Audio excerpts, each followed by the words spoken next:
Good to see you. Tell me a little bit then about how long you've been a Shrewsbury supporter and how long you've been coming to games. Yeah, I started, I was dragged along by my best mate, housemate at the time in 2004, 2005 season. So yeah, coming up for 20 years now. Got bitten by the bug really as soon as, obviously that was at the old ground rather than here, back in town, but town's moved on and developed a lot since then, and so has the team and obviously the supporter base as well. And give me a sense, I mean, how your group started and a little bit about your story if you're comfortable, and just give us a sense of how that all came about. Yeah, of course. So I've been going to football most of my adult life, young adult life. I was actually brought up a Wolves fan for my sins around here. I'll say that quickly. Yeah. And fell out of love with the game because I didn't really get it. I was going because I was taken, rather than because I was enjoying it. Stopped going in my early teens. And in that time, I'd sort of, obviously you're starting to figure out who you are as a person and work out your sexuality and generally just grow up a little bit. And I'd seen little bits, snippets of antisocial sort of behaviour and chanting and the not so nice side of football in that time.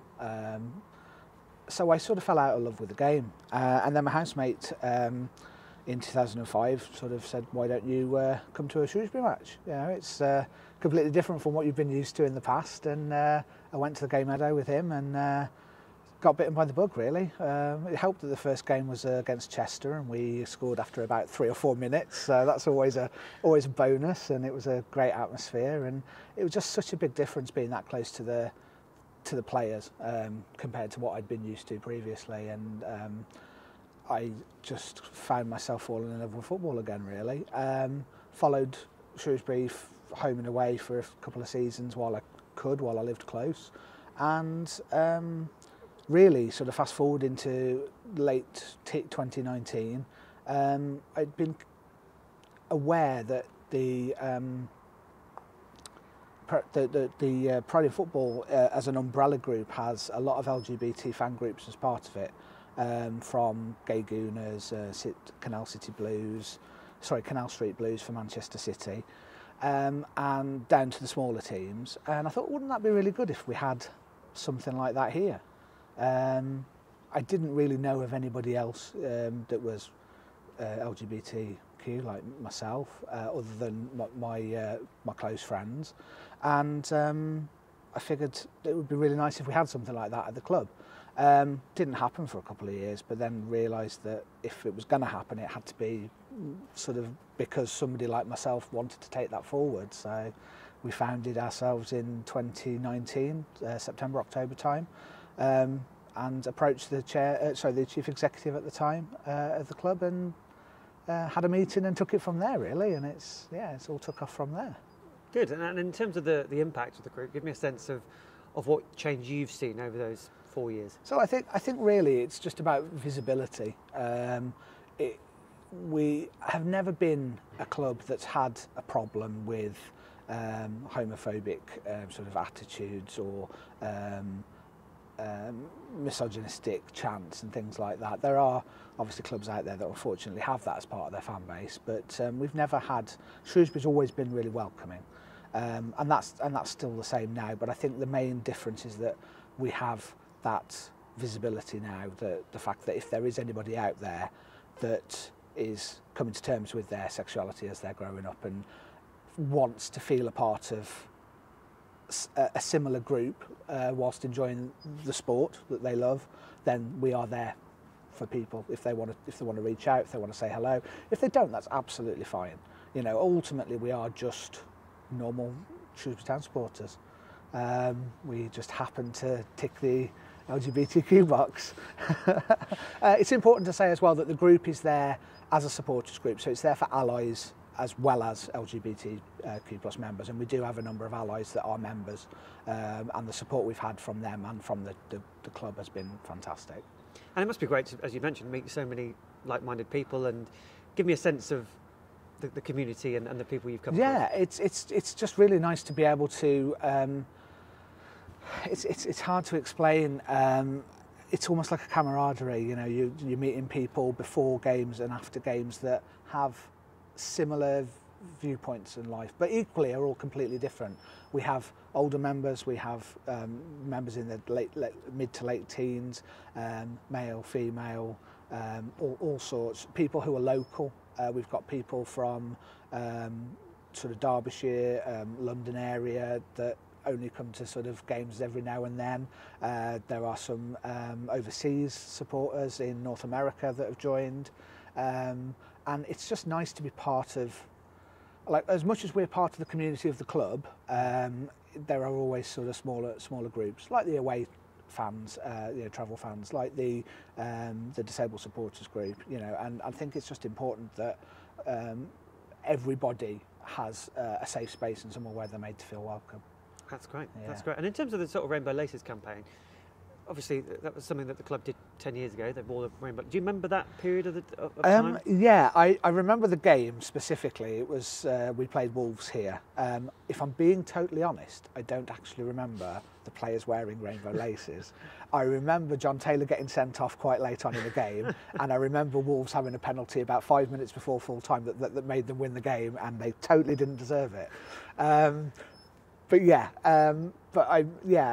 Obviously we've had discussions since about the history of how we've supported rainbow laces and other such topics, and apparently that was our first game, and I genuinely don't remember it happening. But it's great that it's moved on in such a way that we now do celebrate it on an annual basis. That we've got Elliot Bennett last year was made our first Rainbow Laces ambassador, which is amazing that a member of the playing staff wants to have that representation with a fan group, and I'm genuinely, like, I was over the moon when obviously he decided to put himself forward for that. That was brilliant.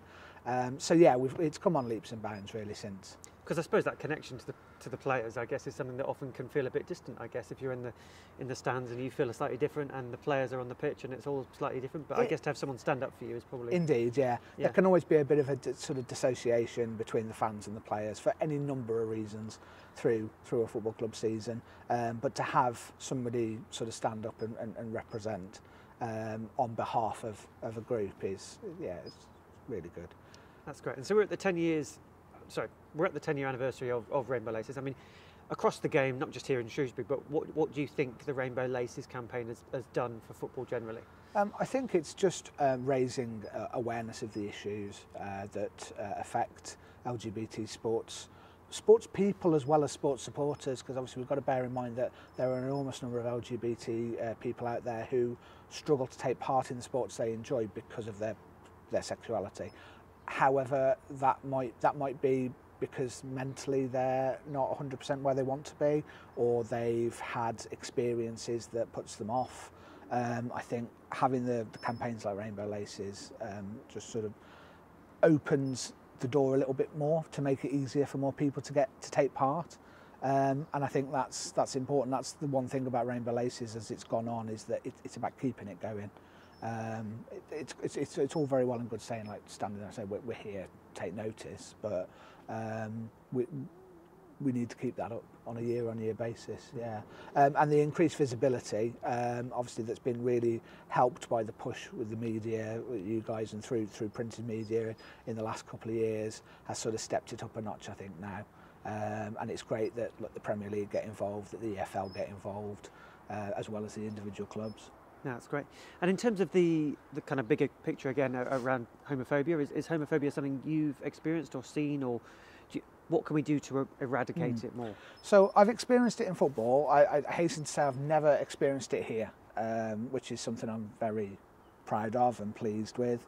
But as an away fan, I have heard sort of snippets of chants and just general attitudes towards players on the pitch, and there's just no room for it. There's no time for it. It's the 21st century. We need to move on from the archaic ways. I mean, like in the same way we moved on from all the antisocial behaviour around sort of hooliganism and all of that from the 80s, and then moving forward into the modern era of football.